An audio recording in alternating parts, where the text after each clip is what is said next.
بسم اللہ الرحمن الرحیم۔ حدیث مبارکہ۔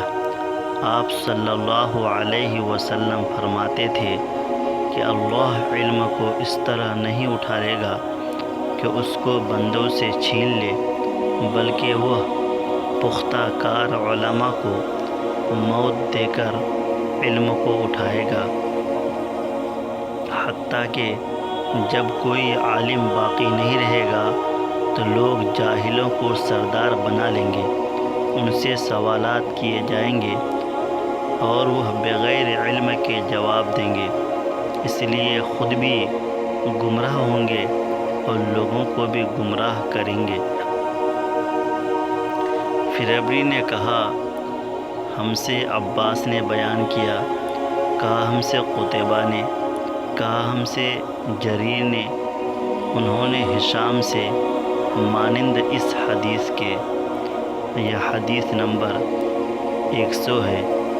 حضرت امام بخاری رحمۃ اللہ علیہ اس حدیث پاک کو صحیح بخاری شریف میں نقل کیے ہیں۔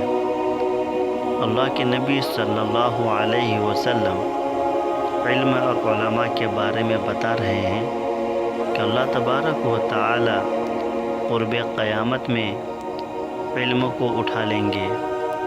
مطلب یہ نہیں ہوگا کہ اللہ تبارک و تعالی ڈائریکٹ علم کو اٹھا لے، بلکہ اللہ تبارک و تعالی جید علماء کو اٹھائیں گے۔